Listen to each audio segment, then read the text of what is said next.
prazer estar aqui conversando com vocês hoje e falar de um tema que eu super amo, sou apaixonada, né? Eu acho que falar de atividade física, falar de nutrição, falar de saúde metabólica, que é o meu tema hoje, né? Atividade física e saúde metabólica é um tema que está mais do que urgente. Vamos começar a nossa aula de hoje, tem um conteúdo rico aqui para vocês, eu tenho 40 minutos para discutir um pouquinho com vocês sobre atividade física e saúde metabólica.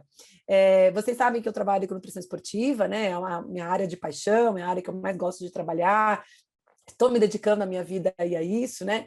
E não tem como a gente falar de nutrição esportiva se a gente não falar de exercício, e não falar de exercício no contexto de saúde como um todo, né? No contexto realmente como a gente... Porque quando a gente pensa em nutrição esportiva, as pessoas têm essa ideia que é só atleta, que é só performance, né? Ah, porque eu não vou trabalhar com nutrição esportiva porque eu não consigo atender atleta. E, na verdade, isso não é verdade.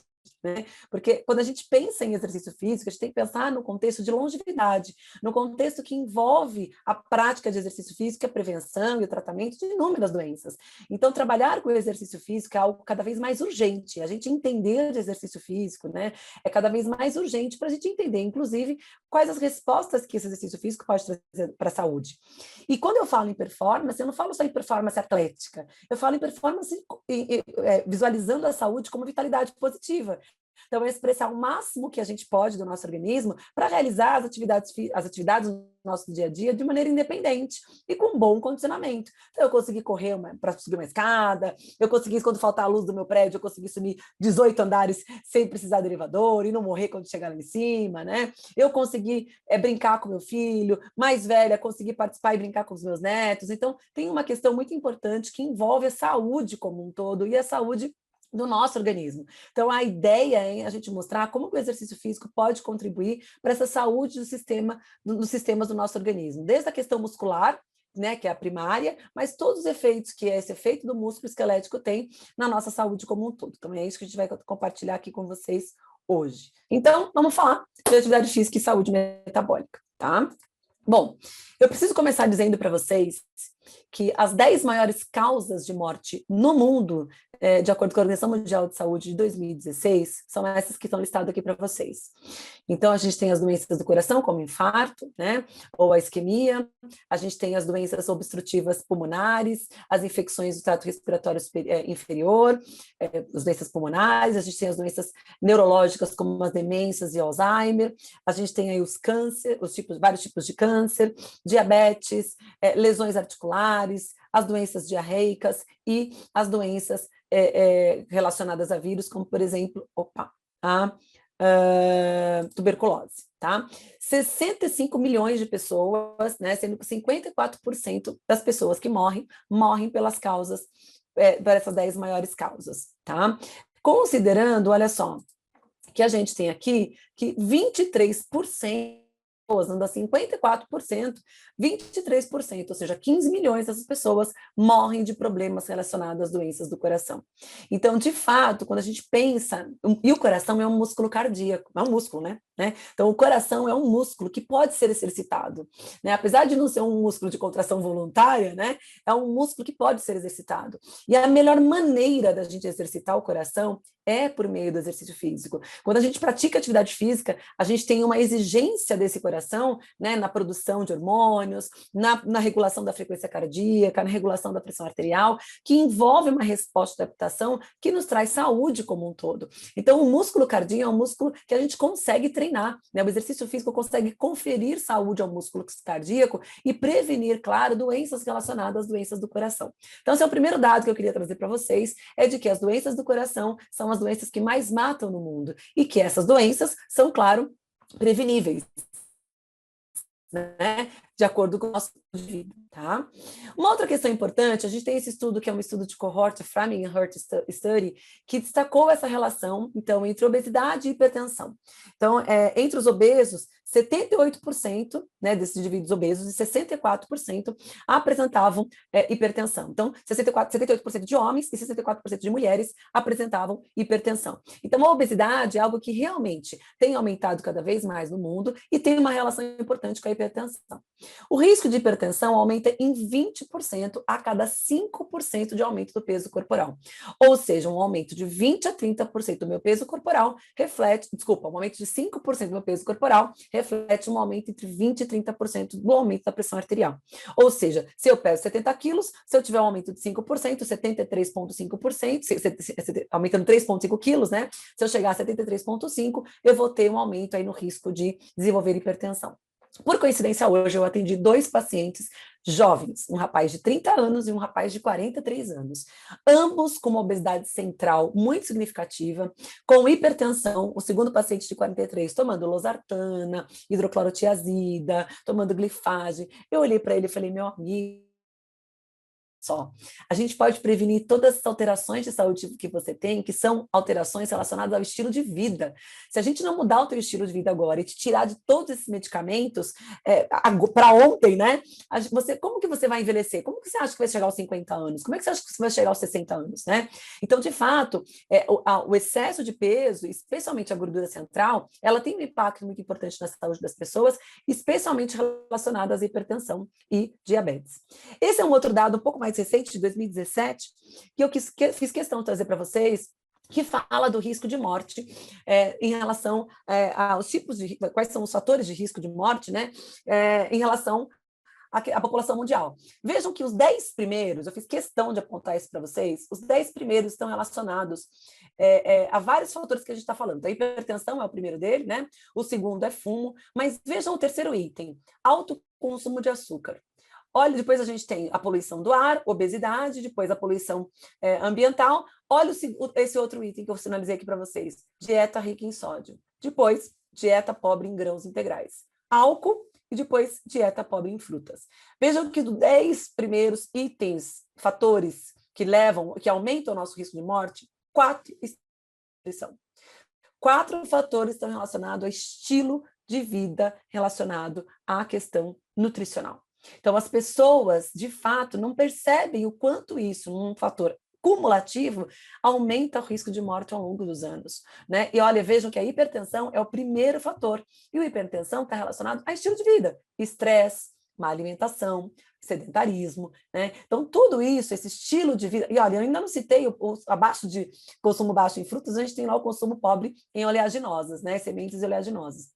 Então, eu poderia listar aqui 5, dos 11 primeiros, 5 são dos fatores de risco que são nutricionais. Então, isso mostra o quanto a nutrição realmente tem um papel muito importante nessa longevidade com mais saúde, né? Porque a única certeza que a gente tem nessa vida é que a gente vai envelhecer, mas nessa longevidade com saúde e também na redução do risco de mortes por essas alterações relacionadas ao estilo de vida.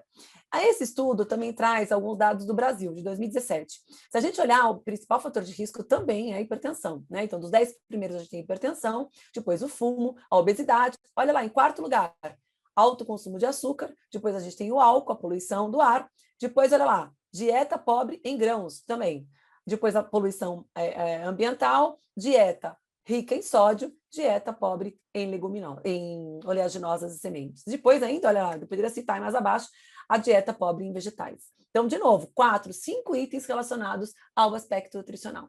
Então, é para ontem, é mais do que urgente a personalização da nutrição. A personalização, o cuidado, a interação do exercício físico com a nutrição como um dos principais fatores responsáveis por reduzir o nosso risco de morte por doenças metabólicas, né? Eu falo que eu quero morrer de velhinha, eu quero morrer quando chegar a minha hora, bem velhinha lá, com saúde, chegar a minha hora, mas eu não quero morrer de coração, eu não quero morrer porque eu tenho pressão alta, porque eu tenho diabetes, porque eu tenho obesidade, porque eu sou sedentária, né? Porque esses são fatores modificáveis, porque são fatores de estilo de vida. Então, isso está nas nossas mãos, é possível a gente mudar o estilo de vida para a gente conseguir viver bem. E mais do que viver bem, envelhecer bem.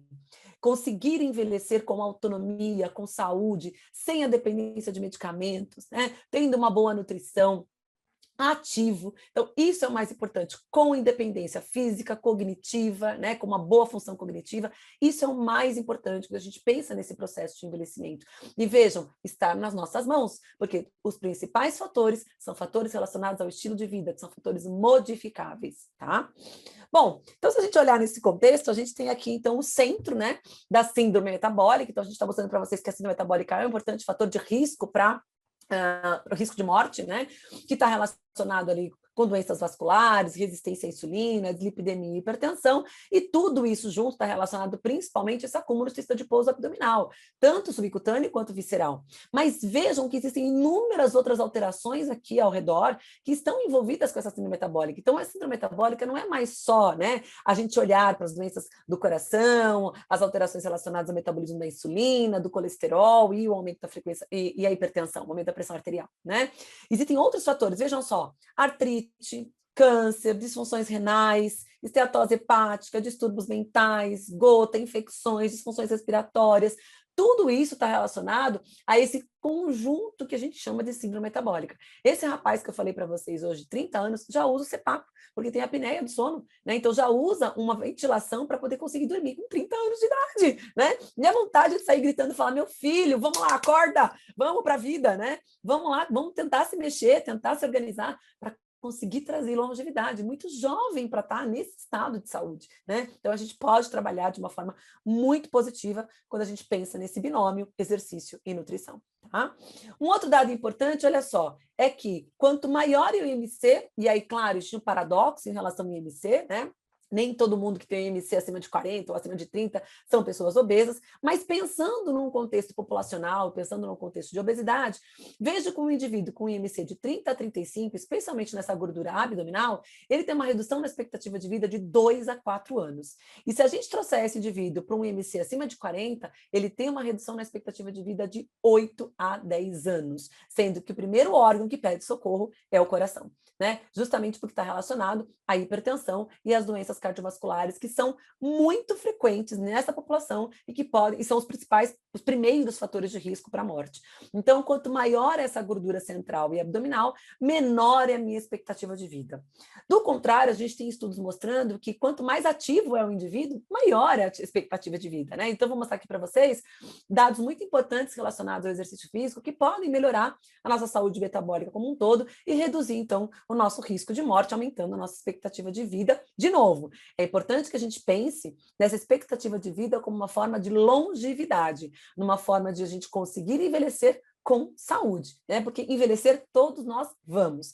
Como a gente quer envelhecer é uma outra questão que a gente precisa pensar, tá? Esse estudo, então, aqui é só para mostrar para vocês, olha só, essa questão, porque a gente pensa assim, mas será então que é só essa questão da obesidade que está relacionada com essa questão do risco de morte e tudo mais?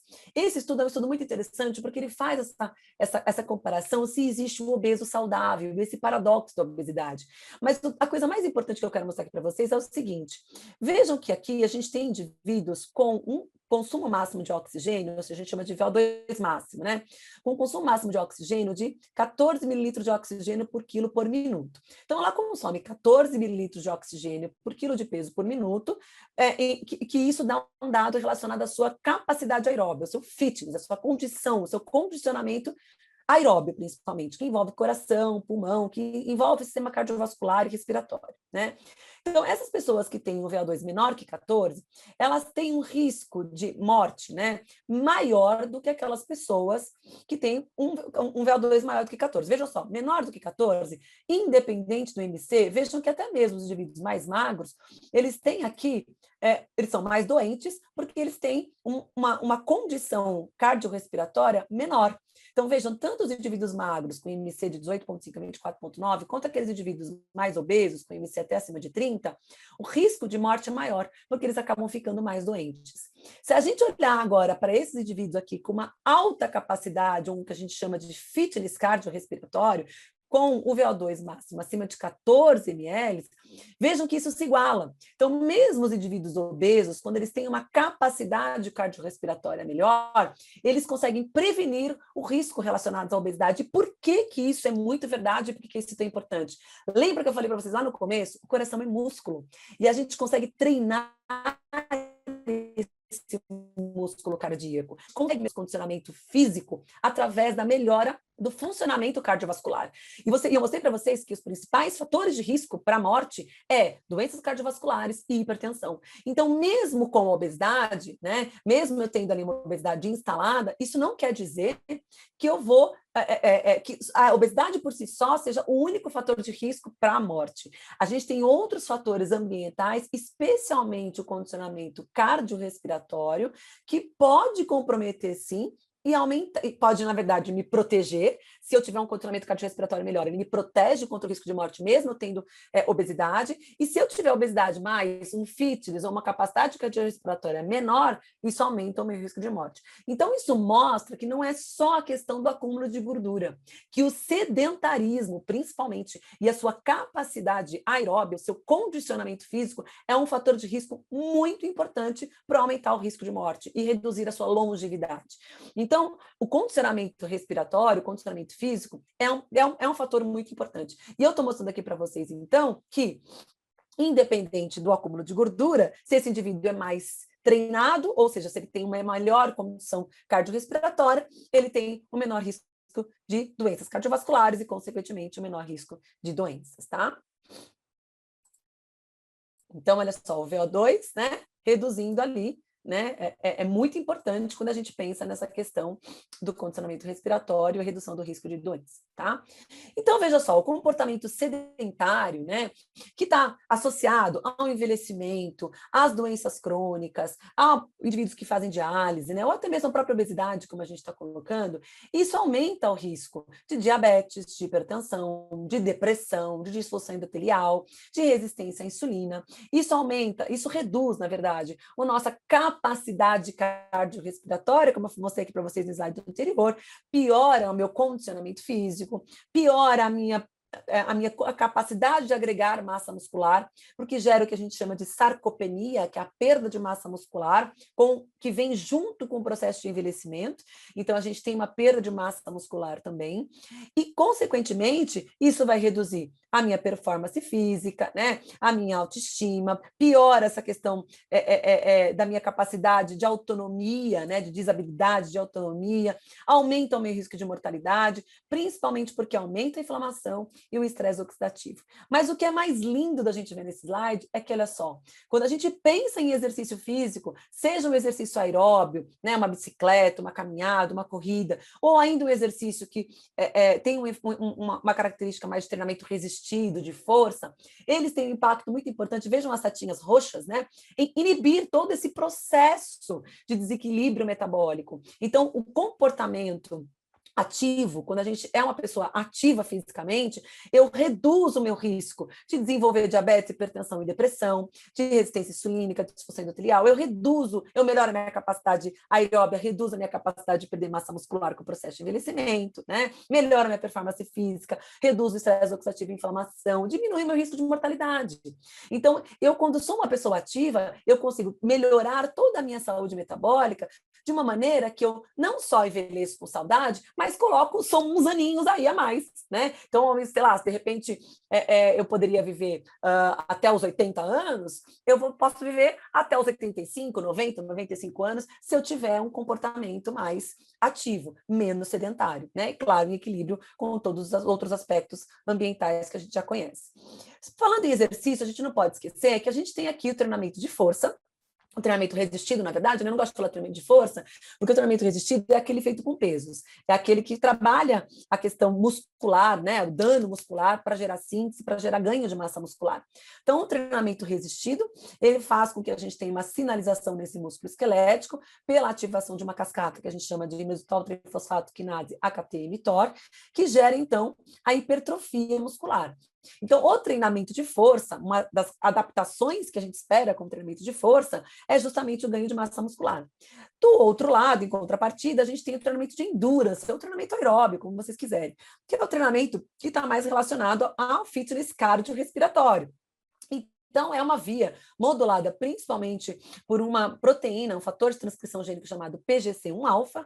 PGC1-alfa faz o quê? Formação de novas mitocôndrias. mitocôndrias.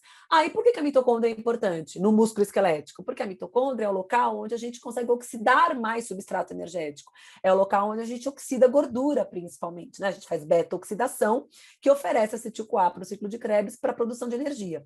Então, o metabolismo aeróbio, ele é dependente da ação das mitocôndrias no músculo esquelético, né? E aqui a gente está falando só de músculo, né? Sem pensar em todos os outros aspectos de adaptação que tanto o treinamento de resistido quanto o treinamento de endurance trazem para a nossa saúde, que eu vou falar um pouquinho mais para frente. Mas pensando em músculo, é isso aqui as principais adaptações que a gente tem quando a gente pensa em exercício, tá?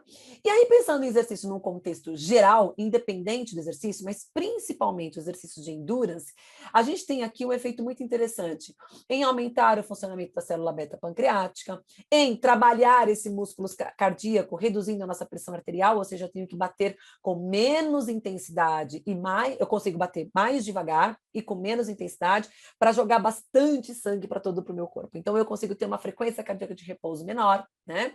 Eu consigo ter uma melhora do meu fitness, do meu consumo máximo de oxigênio, tá? Eu consigo melhorar a minha sensibilidade à insulina, a captação de glicose pelo tecido adiposo, consigo mobilizar mais a gordura que está armazenada no tecido adiposo, consequentemente, eu reduzo essa gordura do tecido adiposo, uso mais essa gordura, né, localizada, do subcutânea principalmente. No músculo esquelético, especialmente o treinamento resistido, melhora a massa muscular, a sensibilidade à insulina, a captação de glicose, a biogênese mitocondrial, a capacidade de produzir energia através da mitocôndria e oxidar mais gordura nesse músculo. Diminuir o conteúdo de gordura que pode gerar uma toxicidade muscular, né? A gente tem observado os estudos mais atuais, eles mostram que indivíduos obesos, com sobrepeso, ou até mesmo sedentários, eles acumulam muita gordura em nível muscular. A gente consegue ver isso na clínica através de um exame que a gente faz de ultrassom. Então, a gente consegue ver o acúmulo de gordura dentro desse músculo. O que acontece? A pessoa, como ela é sedentária, ela não consegue mobilizar essa gordura intramuscular como fonte de energia, e nem a gordura periférica, né? A circulante, e nem o tecido adiposo. Quem vai conseguir mobilizar essa gordura é a atividade física. Quando a gente começa a fazer exercício, eu começo a fazer contração desse músculo esquelético, eu consigo mobilizar primeiro essa gordura dentro do músculo e depois a gordura circulante, do tecido adiposo. Mas a gordura intramuscular gera um fenômeno que a gente chama de disfunção mitocondrial, ou seja, a mitocôndria perde a sua capacidade em produzir energia de forma eficiente. E é o nosso maior reservatório de produção de energia é na mitocôndria. Então, uma disfunção mitocondrial causada por um acúmulo maior de gordura no músculo esquelético tem um prejuízo muito importante no processo de emagrecimento, né?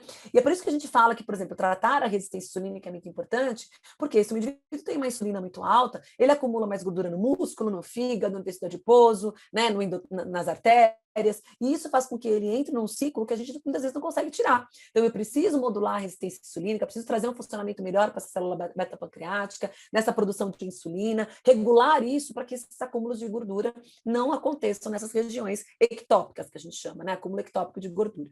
Veja que o exercício melhora a fluidez do sangue, a vasodilatação, né? O exercício estimula no endotélio a produção de óxido nítrico.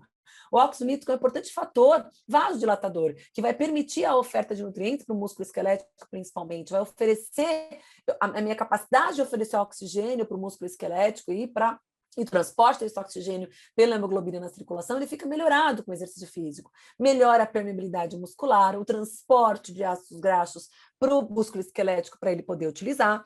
E no fígado, o exercício tem um impacto muito importante. Melhora a sensibilidade à insulina, aumenta a gluconeogênese, a captação de glicose, a oxidação de gordura, diminui a esteatose hepática, muito comum. Os 2 pacientes que eu atendi hoje com esteatose hepática, né? A síntese de novo lipogênese, reduz o clearance de insulina. Então, vejam que o exercício físico tem, e aqui, olha, é bem importante dizer que é adaptação crônica. Então, não é uma sessão de exercício físico que faz isso, é a somatória de sessões de treinamento que vão fazendo com que o nosso organismo vá respondendo de forma diferente, vai se adaptando de forma diferente. Meu coração vai ficando mais forte, minha insulina vai ficando mais regulada, o meu fígado começa a produzir melhor as proteínas inflamatórias, começa a reduzir o acúmulo de gordura e mobilizar mais essa gordura para produzir energia, as minhas artérias começam a fluir melhor, porque eu tenho mais óxido nítrico, então eu consigo oferecer energia melhor, oxigênio melhor para os tecidos, o músculo esquelético está mais ativo, muito mais funcional, funcional, está conseguindo produzir energia de forma eficiente, a minha gordura não está ficando armazenada na pista de pouso, porque não dá tempo, a gordura é rapidamente utilizada como fonte de energia. Então, o exercício vai trabalhando em todo esse contexto que a gente chamou lá no início de síndrome metabólica. Então, o principal, e eu tive essa conversa muito séria com os 2 pacientes hoje, olha, a gente pode, claro, mudar todos os hábitos alimentares, isso vai ser importante, mas se vocês não conseguirem se engajar em algum tipo de exercício físico que seja prazeroso para vocês, mas que traga algum resultado metabólico, vai ser difícil. Porque só a nutrição não vai conseguir fazer esse papel de modular toda essa questão relacionada principalmente ao fitness cardiorrespiratório, que é o principal fator de risco de mortalidade, que é botar esse coração para treinar, que é botar esse músculo cardíaco para treinar. Né? Então, esse é um papel muito importante aí do exercício físico. Né? Bom, olha quanta coisa boa que a gente consegue com o exercício, né? Então, eu fiz as setinhas todas bonitinhas e não coloquei elas aqui para vocês.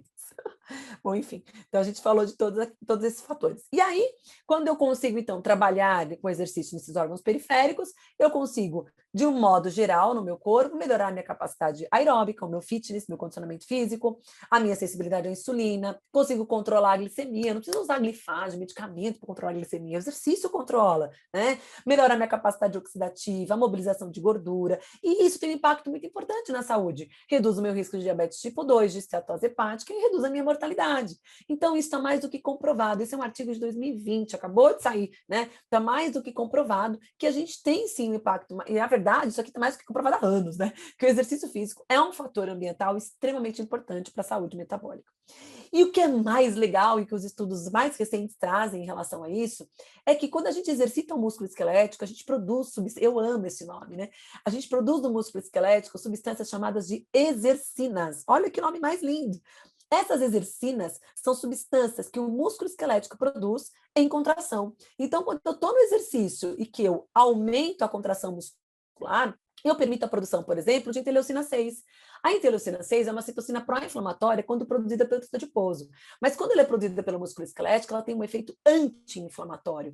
Ela mobiliza mais gordura, ela permite a redução da inflamação, né? Ela vai prevenir a atrofia muscular. Então, ela vai ter um efeito muito importante ali em equilibrar o metabolismo. Na verdade, o equilíbrio entre a inflamação e a inflamação induzida pelo exercício, né? E essa anti-inflamação da interleucina 6 no músculo esquelético. Uma outra exercina muito importante é a irisina, também produzindo músculo esquelético em exercício. A irisina regula o metabolismo da insulina, melhora a massa muscular, estimula a hipertrofia muscular e ajuda na mobilização de gordura. E uma outra exercina que eu amo demais, produzida no músculo esquelético, é a BDNF. O BDNF é uma neurotrofina que tem ação principalmente nos neurônios em melhorar a nossa memória e a performance cognitiva. Vejam, conexão músculo-cérebro. Na verdade, a gente tem uma conexão muito maior do que essa, né? Está tudo interconectado, mas a gente tem uma conexão intestino, músculo, músculo, cérebro. Então, olha só, o BDNF tem uma ação não só no sistema nervoso central, mas tem uma ação local no músculo esquelético, aumentando a oxidação de gordura e a regeneração muscular. Então, quando a gente treina, eu não estou só gerando essas adaptações crônicas metabólicas que eu coloquei aqui para vocês, né? Melhora da insulina, hipertensão, a gente está produzindo substâncias. Hoje a gente já sabe que o músculo esquelético é um órgão endócrino. Ele produz essas exercinas que vão ter um efeito tanto no próprio músculo esquelético, mas tem um efeito periférico muito importante em todo esse processo de reequilíbrio da nossa saúde metabólica. Então, o exercício físico tem um papel muito importante. Sem contar ainda, olha só, da mionectina e da FGF21, que vão fazer o quê? Biogênese mitocondrial nesse músculo esquelético, diminuindo a autofagia e ainda o FGF21 potencializando o ganho de massa muscular. Então, ainda a gente tem outras exercinas que vão atuar como disparadores para a produção de novas mitocôndrias. Então, a gente sabe que não é só o PGC1-alfa. O PGC1-alfa é fator de transcrição gênica, mas talvez ele sofra a ação da mionectina, da FGV21, como estímulo para a produção de novas mitocôndrias. A gente tem um fator muito importante, que são as sirtuínas, que são estimuladores de PGC1-alfa. Mas olha quantas substâncias esse músculo esquelético produz e faz com que a gente tenha um impacto muito importante na nossa saúde como um todo. Então, sempre que vocês pensarem em exercício, não pense só na questão estética, né? Eu preciso emagrecer, preciso ganhar massa muscular. Não, pensa no quanto na contração, quando você está contraindo esse músculo, o quanto de substâncias boas você está produzindo, que vai ter um impacto na tua saúde metabólica como um todo, tá? Bom, a perda de peso, claro, é um fator importante para reduzir o nosso fator de risco para a saúde, né? Então, quando a gente olha aqui, por exemplo, o ganho de peso relacionado, por exemplo, aos níveis de triglicerídeo, quando os indivíduos perdem peso, opa, só voltar aqui um pouquinho, quando os indivíduos perdem peso, né, uma perda de até 15% do peso corporal total, tem uma redução bem significativa dos níveis de triglicerídeo. Então, perder peso, né, especialmente gordura corporal, através dessa adaptação do exercício físico, causa uma redução importante nos níveis de triglicerídeo, causa uma redução muito importante nos níveis de hemoglobina glicada. Esse rapaz de hoje, 30 anos, hemoglobina glicada de 6%, né? Um pré-diabetes já. E olha só, eu estou falando de uma redução de 15% do peso total, né? Especialmente de gordura corporal. Uma redução da hemoglobina glicada, a gente tem uma redução importante da pressão arterial, que é um fator de risco muito importante para a mortalidade, como a gente já viu, né? Então a gente tem, olha só, um aumento de HDL e uma redução de LDL muito importante. Olha só, o HDL aumenta, o LDL diminui, com perda de peso já com 5%. Então, com uma perda de 5 a 10% do peso corporal, a gente tem impactos bem importantes já nessas duas lipoproteínas, tá? E aí, se a gente olhar, por exemplo, para o uso de medicamentos, a gente olha que o medicamento não traz esse efeito que a perda de peso associada ao exercício físico traz. Então, o que a gente faz com os nossos pacientes? Hoje é a minha meta com os pacientes de hoje, né? Foi muito engraçado, porque eu tenho 2 pacientes exatamente daquilo que eu ia falar hoje. É tirá-los do uso do medicamento, é fazer com que o estilo de vida seja a mola propulsora para a longevidade deles e que eles não fiquem dependentes de medicamentos que fazem todas essas alterações de saúde que vão corrigir o sintoma, né? Então, um antilipidêmico, ele diminui lá a síntese de lipoproteínas, mas não está trabalhando no contexto geral de saúde desse paciente, né? Então, e outra, estou mostrando aqui para vocês que o medicamento não tem o mesmo efeito que tem a perda de peso induzida pelo exercício físico. Então, de fato, o exercício associado à perda de peso traz um efeito muito importante. Essa é uma revisão publicada em 2020 também. Olha só, regular, né? Tem que ser frequente e moderado, né? Até o exercício físico mais vigoroso, tem um efeito protetor muito importante contra as doenças metabólicas. Além disso, olha só, existem muitas adaptações em vários órgãos do nosso organismo que são induzidos pelo exercício físico, que têm um impacto muito potente nessa modificação da predisposição para a doença. Então, o exercício físico gera adaptações de diversos órgãos que reduzem a minha predisposição para a doença.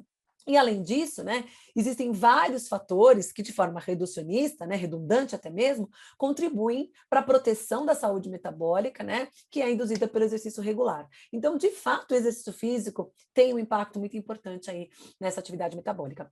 Mas eu quero trazer para vocês aqui um assunto muito diferente e importante, que também saiu ano passado na Cell Reports, que fala sobre essa questão da modificação da expressão gênica do nosso músculo esquelético quando a gente compara um indivíduo treinado, tanto com o não treinado, no exercício de endurance e no exercício de força.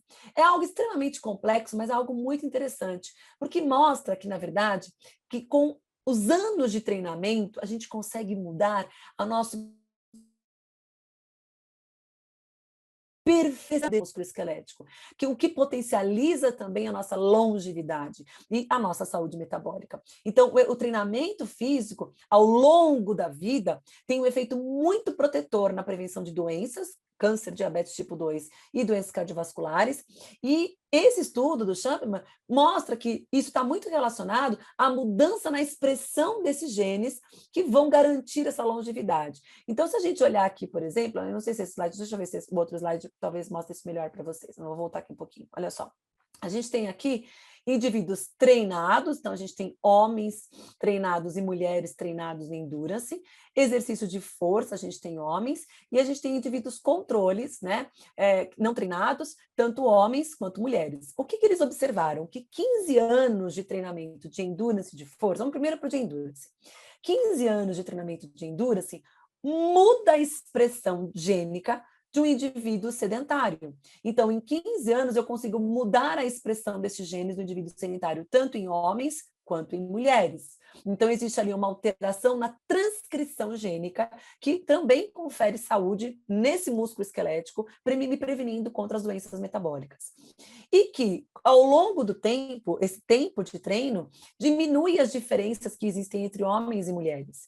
Então, homens geralmente, a gente tem estudos mostrando que homens, por exemplo, são mais condicionados, né, na capacidade de aeróbia, mas conforme essa mulher vai treinando ao longo do tempo, chega um momento na vida que essas diferenças, elas diminuem entre homens e mulheres. Então, a gente pode dizer que se aos 30 anos o homem ele é mais condicionado aerobiamente do que a mulher, se essa mulher ir treinando ao longo da vida, pode ser que aos 60 anos essas diferenças sejam menores, por conta dessas respostas transcriptômicas que a gente tem no músculo esquelético. Diferente do exercício de força, né? O estudo mostra que no exercício de força não existe muito essa mudança na expressão desses genes do indivíduo treinado para o indivíduo sedentário. Mas o que a gente tem, é por isso que eu falo que o mais legal, por isso que a gente vê muitos atletas, né, amadores, que fazem atividades de endurance, corrida, triatlo, hoje ganhando força conforme a gente vai envelhecendo. Porque essa mudança na expressão gênica vai acontecendo nesse processo de envelhecimento, né? E parece que o exercício de endurance tem um papel muito importante em relação a isso, tá? Então, olha só, os dados mostram evidências de que existe uma mudança, né, na expressão gênica no músculo esquelético, que ela é diferente entre homens e mulheres após o exercício de endurance ao longo da vida. Tá? E eles têm uma hipótese de que esse acúmulo, né, associado com o treinamento de força pode levar a alterações no nível de proteínas, né, que não, na verdade, não geram alterações na transcrição destes genes em nível basal. Mas que o exercício de endurance, sim, 6 a 12 meses de um programa de treinamento de endurance já é capaz de alterar a expressão desses genes, né, a transcrição desses genes, fazendo com que esses indivíduos os indivíduos sedentários passam a ter uma expressão de genes muito similares àqueles indivíduos que têm anos de treinamento. Então, sair do sedentarismo é para ontem, gente. Você ir para o exercício físico é para ontem, porque não gera só alterações crônicas na saúde metabólica como um todo, em hormônios, na expressão de enzimas, no acúmulo de gordura, na mobilização do substrato energético. Gera alterações na expressão dos genes do nosso músculo esquelético, nos tornando ainda mais um efeito protetor do exercício, tá? Uma coisa que eu queria dizer para vocês também é que, ao longo do processo de envelhecimento, a nossa capacidade também de ganhar músculo esquelético ela vai reduzindo, principalmente se a gente é um indivíduo que toma medicamentos, se a gente é um indivíduo sedentário, né? Se eu estou exposto a todas as alterações metabólicas que a gente está falando.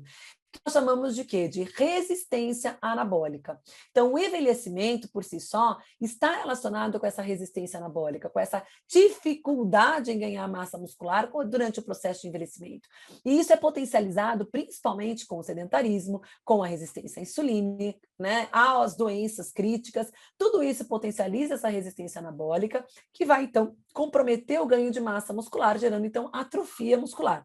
Mas o que é muito importante dizer para vocês é que existe uma conexão do intestino com essa resistência anabólica. Então, a inflamação de baixo grau gerada no intestino, que pode ser também que está relacionado com diabetes, com a alteração da hemoglobina glicada, né, com a resistência insulínica, com a alteração do metabolismo do GF1, gera lá no intestino toda uma alteração na expressão dessas proteínas intracelulares, né, gera no músculo esquelético, né, uma alteração na expressão dessas proteínas musculares, que gera, então, um processo inflamatório muscular, levando à ativação da atrogina e dos fatores de atrofia muscular, né, da expressão dos genes de Murphy, principalmente, aumentando a proteólise proteossomal, gerando, então, uma atrofia muscular, que nós chamamos, então, de resistência anabólica. Então, a inflamação intestinal, no que diz respeito a uma alteração de permeabilidade, a uma desbiose, a uma alteração na produção de ácido graxo de cadeia curta, potencializa uma inflamação crônica, que lá no músculo esquelético, essa inflamação crônica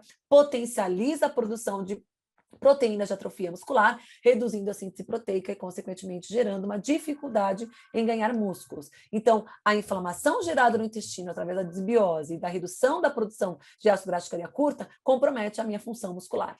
Então, olha só, esse estudo já mostra que as mudanças microbianas no intestino envelhecido reduzem a integridade das tight junctions, né? Então, lá, as vilosidades intestinais, então, olha só, a desbiose e o aumento da permeabilidade intestinal diminui, então, a diversidade de bactérias, a produção de ácido graxo de cadeia curta, gera um processo inflamatório e uma alteração das tight junctions, que aumenta a permeabilidade intestinal, permitindo a passagem de subprodutos microbianos, especialmente os lipopolissacarídeos, que são fragmentos de bactérias gram-negativas, que vão para o sangue, né? E lá no sangue eles vão exercer no músculo esquelético um efeito pró-inflamatório, porque vão se ligar os receptores TLR4 no músculo esquelético e potencializar a produção de citocinas pró-inflamatórias, gerando a hipótese, então, de que essa inflamação no músculo esquelético pode alterar tanto o tamanho quanto a composição dessas fibras musculares, reduzindo a funcionalidade desse músculo esquelético, que vai levar, então, a várias alterações, né, prejuízos nas características metabólicas e contráteis do músculo esquelético, reduzindo a capacidade funcional e comprometendo a independência funcional e a qualidade de idosos. Então, cuidar do intestino nesse processo de envelhecimento também é muito importante. Então, a prática de exercício físico, cuidar do intestino para impedir com que essa resistência anabólica cause aí uma atrofia muscular e prejuízo na funcionalidade muscular ao longo do processo de envelhecimento é extremamente importante também. Então, olha só, a disbiose, né, causada pelo intestino reduz lá a digestão de macronutrientes, a oferta de, principalmente, vitaminas do complexo B, a redução da transformação de ácidos, de ácidos metabólicos secundários a partir de compostos fenólicos, né, de flavonoides, a redução na síntese de ácido graxo de cadeia curta, a alteração da permeabilidade e a alteração na regulação destes genes que estão hospedados nesse intestino, geram, então, o que nós chamamos de resistência anabólica, redução de síntese proteica, redução da funcionalidade muscular, perda de massa muscular, então, sarcopenia. Né? Então, vejam que está tudo interligado. A resistência insulínica, a má nutrição, a redução da função imunológica, tudo isso compromete a função muscular. Então, músculo esquelético importa? Sim. Reduz a severidade de doenças neurológicas, gera uma resposta melhor para o tratamento de câncer, melhora o tempo de uso de ventilação mecânica em unidade de terapia intensiva, melhora os parâmetros relacionados às doenças obstrutivas pulmonares, reduz o risco de complicações pós-cirurgia, aumenta a sobrevivência em pacientes com trauma. Então, de fato, a gente ter músculos, mas não é ter músculo só, né, e ter hipertrofia, é ter músculo funcionante, é ter músculo funcional. Esse músculo que funciona, ele traz um papel muito importante na prevenção dessas doenças. E como que a gente faz esse músculo funcionar? Através do exercício, né? E cuidando desse intestino para que a gente não gere um processo inflamatório muscular que possa levar à resistência anabólica. Uma outra coisa muito importante também é o impacto do exercício na função cerebral. Então, hoje a gente já sabe que tanto o exercício de força quanto o exercício de endurance tem um impacto muito importante fazendo o que a gente chama de plasticidade cerebral. Então, olha só, quando a gente treina, a gente melhora o ambiente cerebral. Então, o exercício tem um efeito antioxidante, anti-inflamatório, melhora a vascularização geral, a biogênese mitocondrial, potencializa a angiogênese e a atividade dos astrócitos no cérebro, gera um manejo de estresse, produção de neurotransmissores, especialmente dopamina, endorfinas, né? E gera esse benefício na plasticidade cerebral. O que é essa plasticidade? É essa capacidade do meu cérebro em lidar com todo esse funcionamento metabólico. Então, eu tenho uma melhor comunicação entre os neurônios, então eu tenho uma melhor sinapse, eu tenho uma formação de novos neurônios, que nós chamamos de neurogênese, uma melhor diferenciação celular, um aumento de GF1 e BDNF, que são neurotrofinas, que têm um impacto importante no funcionamento desses neurônios, que estão envolvidos com consolidação da memória e performance cognitiva. Então, o exercício físico traz uma função cerebral muito importante, traz essa plasticidade que melhora a performance cognitiva, a memória, gera essa modulação do estresse, então gera o que nós chamamos de neuroplasticidade, formação de novos neurônios no hipocampo, potencializa as sinapses e a sobrevivência celular. Então, o exercício físico melhora a nossa capacidade cognitiva, reduz a nossa chance de desenvolver doenças neurológicas no processo de envelhecimento. Então, eu não vou ficar esquecida quando tiver 80 anos, né? Porque eu faço exercício. Aos 80 anos, a minha capacidade cognitiva vai estar muito boa. Então, isso é muito importante nesse processo de envelhecimento. Então, vejam que o exercício potencializa não só a produção de BDNF no músculo esquelético, como eu mostrei para vocês, mas potencializa também lá no sistema nervoso central, melhorando o centro da memória. Né? O IGF-1, produzido também por indução do exercício, especialmente o exercício resistido, melhora a vascularidade cerebral, melhora o funcionamento metabólico, o funcionamento endócrino, como a gente já viu, e isso gera um impacto também no cérebro, melhorando o centro da memória. Então, as pessoas falam, me dá um remedinho para a memória, vai fazer exercício, porque você produz um monte de neurotrofina que melhora e consolida a memória, especialmente o exercício resistido, o exercício de força, tem um impacto muito importante na consolidação da memória, tá? Então, ali, indivíduos com Alzheimer, eles têm menos BDNF, extremo, né? BDNF, mais processo inflamatório, mais resistência insulínica, por conta do estilo de vida sedentário, um consumo excessivo de gordura saturada e carboidratos simples, né? Essa dieta ocidental que gera obesidade, que a gente já viu que é um grande fator de risco associado, né, a outros fatores que geram o risco de morte. E quando a gente tem uma dieta rica em gordura monoinsaturada, ômega 3, ômega 6, né, uma dieta mais com característica mediterrânea, quando a gente pratica exercício, quando a gente tem uma dieta rica em polifenóis, antioxidantes, isso aumenta a produção de BDNF. Um dos polifenóis que mais aumenta a produção de BDNF, por exemplo, são as frutas vermelhas, antocianinas da fruta vermelha, a curcumina da cúrcuma, né? Tudo isso reduz o processo inflamatório, a resistência insulínica, que está associado ao exercício, melhora a saúde cerebral e previne as doenças neurológicas associadas ao processo de envelhecimento, né? O estresse oxidativo, né, intenso, gerado pela má alimentação, gerada pelo esse ambiente poluído que a gente vive, cheio de vírus, de bactérias, né? O próprio efeito agudo do exercício, o estresse emocional e cognitivo, tudo isso gera alterações metabólicas, inclusive aumentando o nosso risco de infecções virais. Então, é importante que a gente trabalhe com uma alimentação mais equilibrada em energia, em micronutrientes, em fitoquímicos dos alimentos, que eu pratique exercício de forma regular e não só uma vez na vida, outra na morte, que eu faça o manejo do estresse, por exemplo, com meditação. Tudo isso vai diminuir, inclusive, o meu risco de infecção viral. E eu quero terminar essa aula falando para vocês que os indivíduos que fazem exercício de forma moderada, diferente daqueles indivíduos que fazem exercício, que são sedentários, esses indivíduos que fazem exercício de forma moderada, eles têm o que nós chamamos de menos inflammation, ou seja, o sistema imunológico está mais protegido contra as agressões do meio ambiente. O indivíduo sedentário, ele está mais nesse estado de inflammation, né? Tem mais citotoxicidade de células natural killers, tem mais produção de radical livre, mais mutação de DNA mitocondrial, reduz a eficiência mitocondrial, tem menos capacidade antioxidante endógena, tem mais processo inflamatório. Então, ao longo da vida, olha, depois que a gente passa aqui da adolescência, o exercício regular tem um impacto muito importante em aumentar a minha longevidade. Vejam que os indivíduos que fazem exercício regular vivem mais do que aqueles indivíduos sedentários. Eu não vou entrar no contexto aqui do exercício extremo, que está muito relacionado ao atleta de alta performance, né? Porque a gente não tem tempo. Mas a gente vai falar aqui do indivíduo sedentário. Esse indivíduo sedentário vive menos do que o indivíduo que faz exercício físico regular.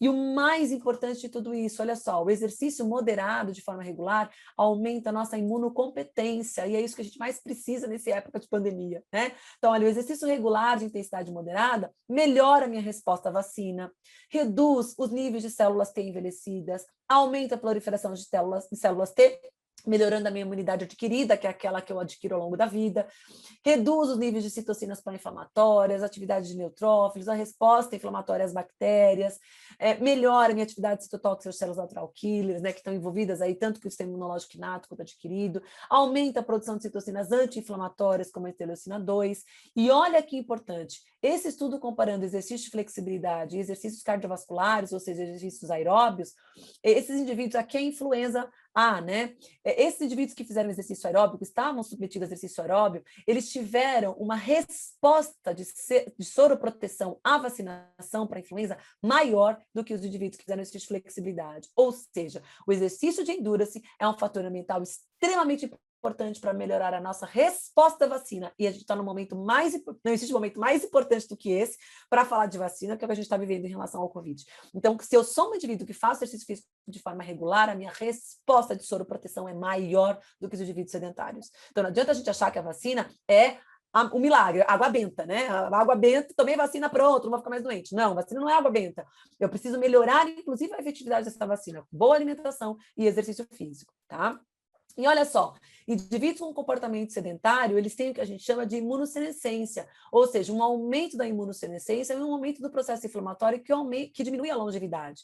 Então, vejam que a partir dos 60 anos, esse indivíduo sedentário, o risco inclusive dele responder melhor à vacinação, na verdade, a resposta dele à vacinação é menor quando a gente compara com o indivíduo que faz atividade física regular.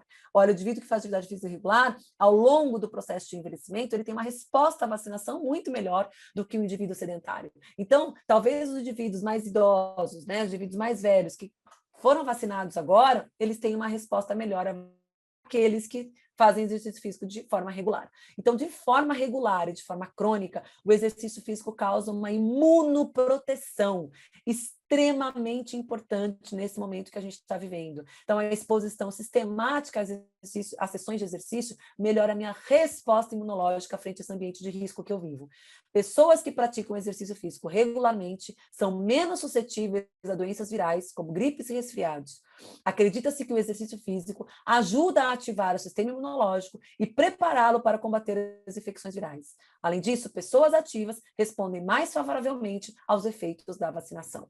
Então, é com essa informação que eu queria muito que vocês guardassem, além de tudo que a gente conversou aqui, a importância que o exercício físico tem para a nossa vida, tá? A gente já tem, inclusive, guidelines, né? Que não vai dar tempo de eu colocar tudo aqui para vocês, mas depois eu posso disponibilizar esses slides para todo mundo aqui. A gente tem guidelines de atividade física para indivíduos que estão na luta contra o Covid, tanto de exercício aeróbio, quanto exercício de força, exercício resistido, exercício intervalado, yoga e até mesmo o trabalho de respiração que a gente faz na meditação. Então, aqui para indivíduos saudáveis e assintomáticos, né, todas as informações que a gente tem em relação a isso, para indivíduos com sintomas e que foram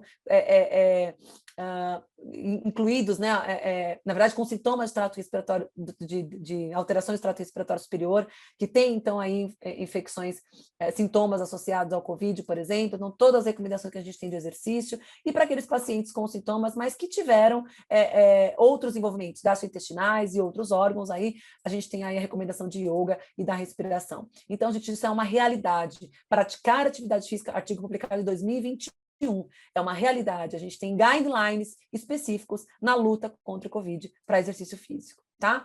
Eu não sei se eu vou ter um tempinho aí, rapidinho, eu só queria que vocês vissem vamos ver se eu consigo passar esse vídeo aqui para vocês, rapidinho.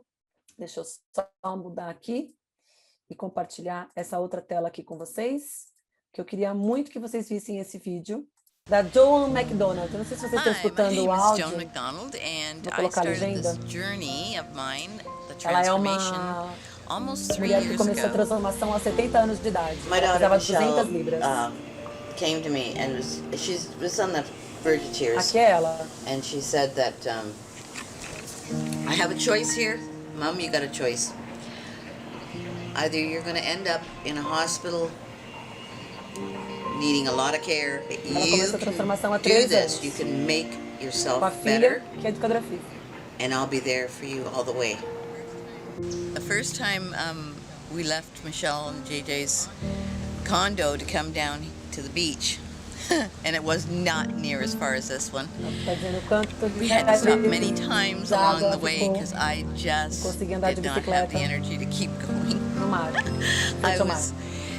They just didn't know if I was going to pass out on the way or not, and they'd have to drag me home or send me home by cab and then do whatever they had with the bike, lock it up somewhere. Yeah, it was really hard to even get foi muito difícil, né? Começar tudo to the first part of the beach. Never mind all the way down to where we are right now. It's 6 miles. Ela aos 73 anos I can go faster than some of the other ones, 6 milhas. Which makes me feel good. I Mudou cook totalmente differently now. alimentar. I cook healthier. Comendo mais saudável. Oh, I definitely have more energy in my daily life. I still get tired because when I work out, I put my all into it. But a half hour of downtime will perk me back up again, and I can keep going. The worst exercise I think I did when we first started was doing the planks, like side planks, weighted planks. I would collapse every time she told me to, okay, now you can have a rest. I would just collapse on the mat. Technology was very new to me. It was like another language. I felt like I was on another planet. Never mind. Big thing is having support. I had to have that support, and the YHH group was truly my support. They helped me along when I felt bad about myself. We wanted to make a difference to ourselves, and we weren't sure if we were doing it, but when you saw the pictures, you could see that we had done what we were supposed to do. Thanks for stopping by, and I hope you got a little bit of encouragement from what I've told you. It's not an easy journey, but it's well worth it.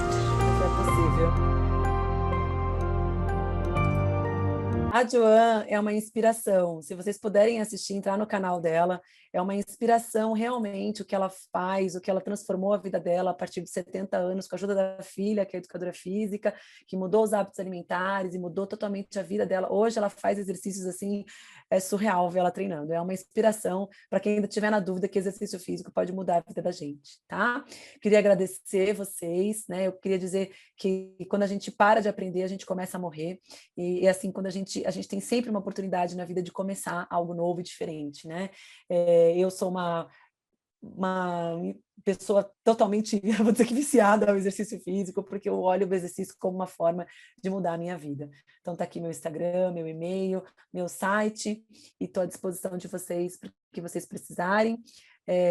Enfim, eu espero que eu tenha inspirado vocês aí na atividade física. Obrigada, gente. Obrigada, Andréia, obrigada. Que palestra, que aula incrível, que delícia te ouvir, assim, tão profundo esse final também, né? Porque sempre há tempo, né?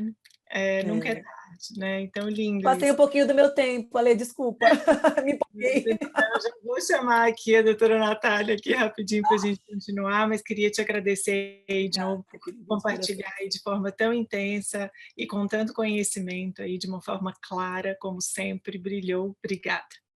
Obrigada por estar conosco aí. Beijo, galera. Muito obrigada. Beijo. Obrigada, Ale.